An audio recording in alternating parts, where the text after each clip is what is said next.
Okay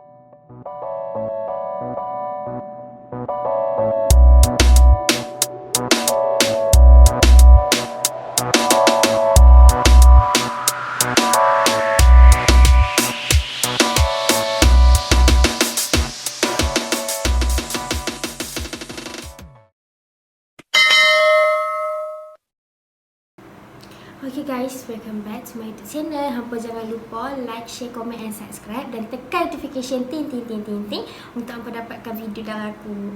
Okay, untuk malam ni aku nak ceritakan dekat hampa tentang blok yang kosong dan ditinggalkan untuk menjadikan asrama. Ada 3 kawan baik ni, Ali, Abu dan Atan, ternampak satu kisah misteri pukul 1 pagi yang sedang buat persembahan. Asrama penuh ni boleh dikatakan dia terletak di utara. Dan dalam masa yang sama, untuk permulaan dia masuk asrama ni adalah senior-senior yang cuba menakut-nakutkan dan cuba cerita kisah turun-temurun asrama tersebut. Ada 1000 kisah dalam asrama tersebut. Dan ada salah seorang yang daripada 3 kawan baik ni pun cakap secara jujurnya dia tak mampu ambil anggap benda ni serius sebab dia rasa benda tu cuma kisah dongeng je. Dan dalam masa yang sama, mereka dapat satu cerita menceritakan tentang seorang penghuni yang berada di blok kosong tersebut. Mereka ni cuba untuk takutkan junior bawah-bawah yang baru masuk. Tapi adalah 3 kawan baik ni cuba juga untuk pertahankan diri dan tak takut pun dengan apa yang senior mereka cerita. Dan 1000 kisah yang ada dekat situ, salah satunya nenek yang menjaga kawasan tu. Lepas tu orang yang berjalan dekat koridor tengah-tengah malam. Dalam satu malam, Ali, Atan dan Abu sedang tidur. Lepas tu mereka macam orang kata tersedak. Salah seorang daripada mereka ni tersedak, terdengar bunyi orang berjalan kat koridor tu. Ali pun bangun, tengok dekat koridor tu kosong, tak ada orang. Lah siapa pula nak jalan tengah malam dekat situ kan, kat asrama blok kosong blok tu, blok lama blok tu. Dah pula dapat cerita misteri macam tu. Dia cuba juga tengok, dia cuba, lepas tu dia cuba melelapkan mata. Tapi orang kata macam susah lah nak tidur, dah rasa takut je kan, siapa yang boleh tidur kalau macam tu. Okay, dalam satu, orang kata dalam satu hari ni juga ada salah seorang daripada mereka nampak pukul 2 pagi seorang nenek yang sedang buat persembahan, macam menari ke, semualah yang ada dekat situ. Si Abu ni dah orang kata macam dah tak boleh terima dengan apa yang senior dia cakap. Dah tak boleh, orang kata tak boleh ambil lah apa yang senior dia tu cerita. Dia pun buat tak tahu, dia tarik seorang kawan daripada situ sebab seorang lagi macam orang kata nak percayalah. Dia ambil seorang kawan daripada situ dan cuba cakap benda tu mistik, cuma hanya dongeng sahaja.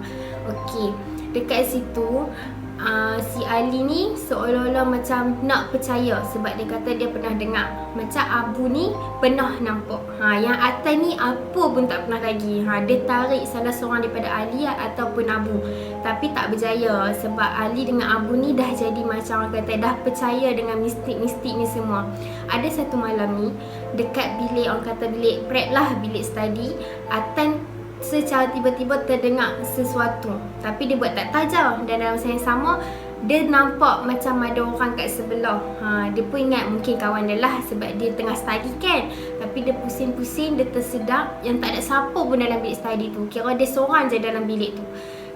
Secara tiba-tiba pula dia punya pen jatuh dekat bawah. Dia ambil kali pertama. Kali kedua, orang tu tanya, macam bercakap dengan dia. Tapi dia macam menyahut. Dan pen dia jatuh, dia ambil secara tak sengaja, dia terpandang yang orang yang kat sebelah dia tu tak ada kaki. Berasa tiba-tiba benda tu pun cakap kat dia, dah tahu ke?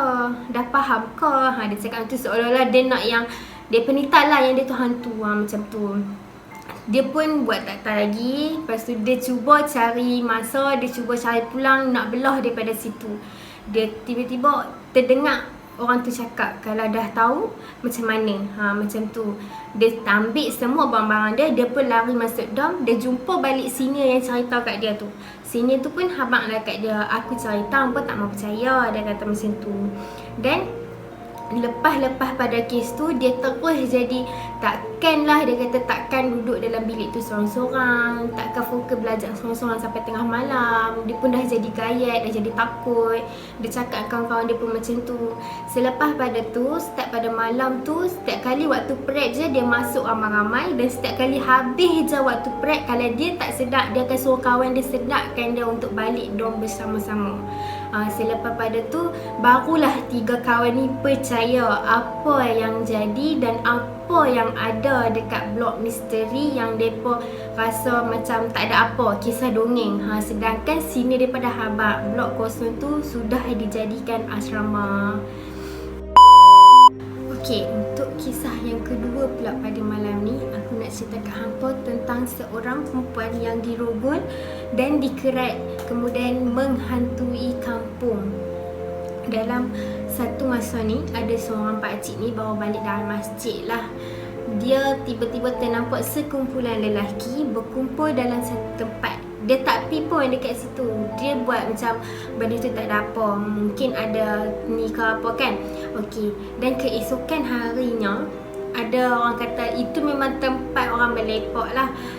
Tiba-tiba satu petang tu, ada seorang budak yang datang tunggu kawan dan melepak dekat situ. Dan dia nampak seorang perempuan yang dah dikerat, kemudian memang dah tak ada apa, dirogol dan dikerat dan dicampak dekat situ. Secara tiba-tiba, satu malam jadi kejadian besar yang menghantui satu kampung, buat orang tertanya-tanya. Sebab benda ni boleh dikatakan tak heboh lah dengan mulanya, orang tak mahu kecoh-kecoh semua kan. Orang kata secara seimbah je benda ni jadi. Orang tertanya-tanya mana datangnya kecoh menghantui kampung. Tapi ada yang cerita, ada yang betul, ada yang tak, macam tu. Selepas je kecoh dalam kampung tu, wanita tu menghantui sebab ada salah satu dari tubuh badan dia yang tak cukup. Kira waktu mereka nak kebumikan dia tu, ada yang tak cukup. Ada seorang pula lagi makcik ni, kira pasangan suami isteri lah, senang cerita, baru balik dari masjid, nampak kelibat yang berjalan. Orang kata dalam balik pada masjid pun terkejut jugalah. Walaupun nampak macam tu, siapa yang tak terkejut. Tapi pakcik tu kata, jangan tegur, jangan cakap, diam. Sampai rumah, makcik tu diam. Esoknya, makcik tu demam. Pergi masjid lagi sekali petang maghrib tu, dan nampak pakcik tu pun ikut perlahan-lahan. Tapi orang kata macam berani takut jugalah pakcik tu. Nampak macam orang kata ibu jari sahaja. Orang kata nak jalan tak, tapi nampak lah kan, ibu jari sahaja. Dia pun cerita dekat seorang haji ni, kira imam masjid. Dia cerita, dia nampak, dia cerita apa yang dia nampak, apa yang bini dia nampak, dan sampai demam apa semua. Dia cuba cerita benda tu, orang tak percaya lagi. Siapa yang nak percaya, dah tak nampak depan mata kan. Selepas je kejadian tu, depa semua orang kata yang mana keluar maghrib ke apa ke, orang pakat orang kata duk takut lah, tak keluar dah, tak lepak dah daripada rumah maghrib apa, semua tutup pintu. Ada satu rumah yang terdekat dekat situ, kira depa ni macam anak-anak dah besar, dah tua pun, memang tempat tu kira belakang rumah je, kejadian tu memang belakang rumah je. Kena kacau untuk satu malam sahaja. Kiranya tengah-tengah tidur, dengar macam orang kata bergesek lah macam tu kan. Orang makcik tu pun intai ikut tingkap, dan dia pun nampak benda yang sama. Esoknya cerita dekat imam tu cuba juga pergi, orang kata cari apa sebenarnya yang jadi dalam kampung, dan pergi cari balik siapa waris-waris wanita yang mati kena kerat tu. Cari, jumpa dan tanya.